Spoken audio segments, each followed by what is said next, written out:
What is going on, guys? It is Uncle Nick here, and this video is taking a little bit of a different direction than normal. That is because I'm doing a little collab here with Brad Arbic. Now, you may have seen Brad on one of my previous videos where he actually came out to the gym a few months back, and he pulled 800 pounds. 800 pounds. So I decided to pick his brain and ask Brad, hey Brad, what's up, Nick? So what exactly do you think were the most important things into building your 800-pound deadlift, Brad? And Brad kindly answered, you just gotta pull really hard, man. Thankfully, that is not what Brad said. That was me being me, an idiot. Brad was super kind enough to make a video just for you guys, going into depth on the principles and the factors that were key into building his 800-pound pull. There are so many people in the gym going out and getting fit and being healthy, but there aren't a lot of people that ever see the number 800 pounds on a bar. Brad is an extremely accomplished powerlifter at a world level. He's super strong and he has so much knowledge to offer. I'm hoping to give him some of my platform to spread that knowledge to you guys because he has invaluable information up here and it needs to be heard. He is a fellow Army veteran. He is actually still active duty, so the fact that he took time out of his busy schedule to do this for me, for you guys, is an awesome thing. He is also pretty new to the YouTube game, guys. Show him some love. I will link his YouTube channel in the description below. But right now, Brad, I'm handing you the reins, brother. Hey, thanks, Nick, for that introduction. My name is Brad Arbic, and I run my own channel, Despitefitness. You may recognize me or remember me from the video that Uncle Nick did, as well as Brian Allsrue, where I had the opportunity to hang out and train at Neversate and pull 800 pounds off the floor, which I think is still the heaviest pull off the floor in the gym. But even one solo beats it, I'm still the first to do it. Anyhow, so Nick asked me to collaborate with him and kind of go over some of the big three for, you know, his viewers and his channel. And we wanted to start out with deadlift. Obviously, since I had that opportunity to deadlift out on Neversate grounds, and that's probably what most people recognize me for. So wanted to try to cover that one first. So Nick's question was, you know, hey Brad, how did you get to an 800-pound deadlift? So I got to tell you guys real fast that my whole story wasn't all centered around lifting. I didn't have any big sponsorships.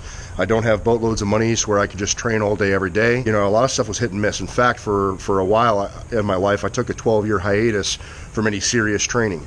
So if for nothing else, let that be a lesson to you that you don't have to have everything working in your favor in order to be able to be very, very strong and very, very successful with a deadlift. You know, my kind of history has been up and down and back and forth. So there were times where I wasn't able to deadlift very much, and there have been times where I've been able to deadlift, well, about 800 pounds. Just know that it's not always, you don't have to have everything going for you. You don't have to have the supplement sponsorships to be able to do very, very successful.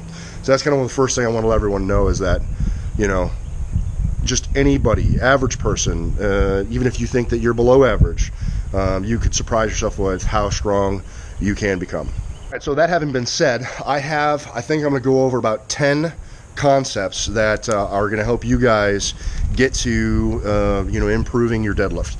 Now, what I'm not going to do is, just for the sake of the length of the video, I'm not going to go through examples of things, but rather just kind of talk about them generally, and if there are some specific questions, we could do some specific videos or, you know, chat in the chat box, whatever. But my first concept, or my first idea about being able to increase your deadlift is, number one, be willing to learn. So just by virtue of the fact that you're watching this video, you have a measure of curiosity and some willingness to learn. But that goes above and beyond just watching YouTube videos. If you have the opportunity to train with other people or people who deadlift more than you, be willing to listen and accept their criticisms when they give it to you. It's a kind of a big propensity for people to think that they know it all or think that their way is the best way. So one thing that I would definitely advise you guys on is be willing to learn from just about anybody. And obviously it's got to pass the sniff test, right? If it doesn't smell right, it probably isn't. But you know, if you get a bit of advice and it sounds like it might make sense, if for nothing else, just give it a whirl and see if it works, and you may surprise yourself. So be willing to accept criticism when it comes your way. Number two. So the number two thing that I think will help you guys increase your deadlift over time is film your workouts. And it's not a narcissistic thing. It's not like a, you know, ego deal. It really is that you can see yourself from angles that you can't actually see yourself, and you can see yourself stressing and under a load, so that you can see where those breakdowns and failures are. And that gives you an opportunity as a lifter, as that person who's, you know, seeking knowledge and wanting to advance yourself, to kind of break down your form and pinpoint where failures are, so that you can come up with methods and methodologies in order to be able to shore up those weaknesses. So film your workouts. It'll help out a lot, I promise. Number three, the number three thing that I think will help you out the most in terms of being able to increase your deadlift is going to be focus on the movement, right? Really, when you're talking about deadlifting, the thing that is going to help your deadlift the most is deadlifting. So focusing on that movement and mastering the movement, really becoming kind of a a student of the movement and learning the muscle patterns that are involved in performing the movement, and learning how to perform it with maximum efficiency will be a huge thing that you can do to help improve your deadlift. And some of that kind of goes back to filming yourself and watching you do it, so that you can see where maybe you're failing or things that you're doing wrong in the performance of the movement, so that you can make it better. I'm in Florida. Should be fall. It's fall everywhere else. Didn't get the memo. Feels slightly cooler than the surface of the sun. It's miserable. Why can't we have fall? Number four, kind of going into, focusing on the movement from the last one, you want to make sure that you prioritize the working muscles, okay? So when you think of deadlift, the muscles that are doing the most work are going to be your erector spinae, your glutes, and your hamstrings, right? There are other muscles involved, absolutely. However, those are the kind of the major movers of the movement, right? And so what I mean is prioritize the big muscles first, and the ones that are doing the most work first in your workouts. So if you had a choice to say do good mornings or do calf raises in the idea that you're trying to work on your deadlift, you should probably do the good mornings way before you do calf raises, right? So look at the movements that you're performing and what their effect is, the muscles that they work, and then prioritize the muscles that do the most work in deadlift first, and spend the most time and most energy on those ones. And then if you have the time and energy on the backside of it, then do calf raises or whatever else you want to do. But prioritizing the working muscles first is going to be a very big thing in helping you maximize your training time and thereby increase your deadlift. Number five. So number five is a kind of an important one, and one it's that real close to my heart, and it's don't stop. Don't ever stop, right? And so you just drive on and keep going even in the face of adversity.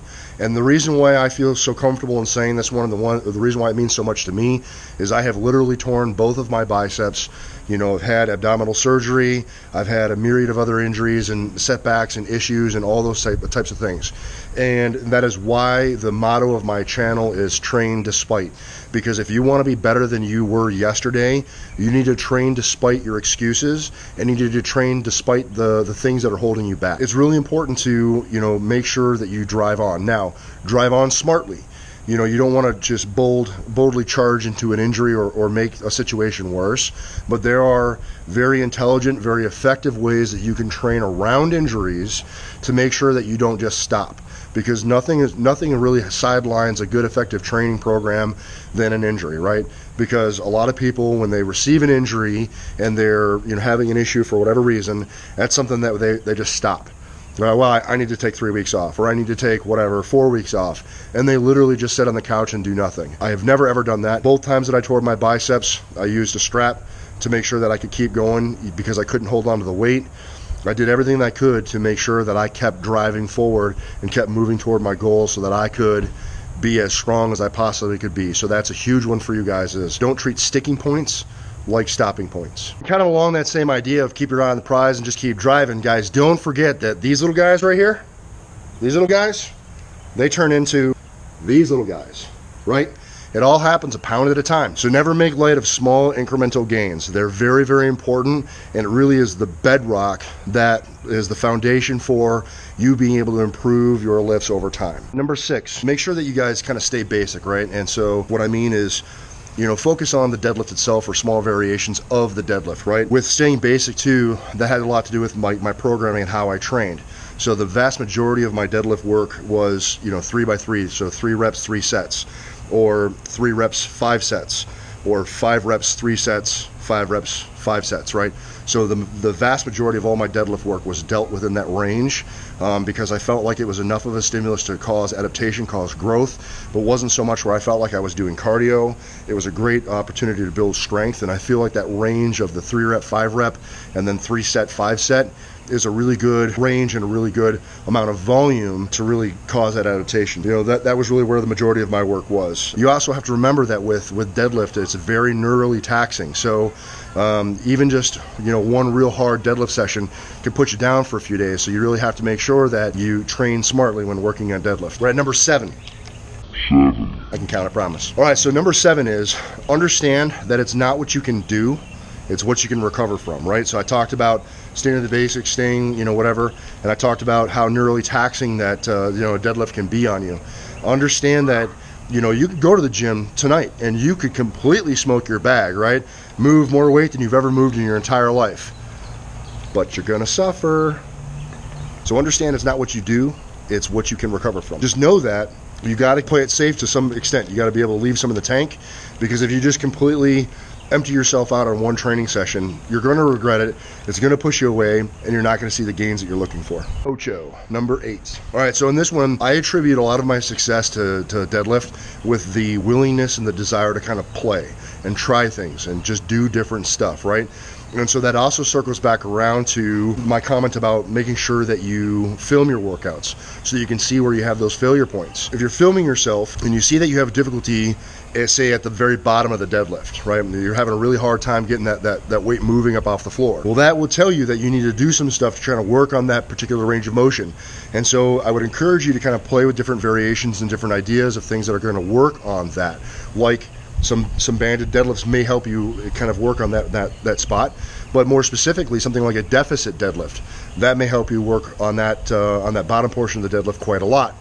If you have problems at the top end of the lift, you may work on something, say, like block pulls. Always be willing to look to see where your weaknesses are, and always be willing to play with some small variation of the movement in order to overcome your weaknesses. If you continuously do this through your training path, you will constantly be shoring up those weak areas in your movements. Number 9, we're almost there, guys, getting down to it, okay? So number 9 is stay flexible.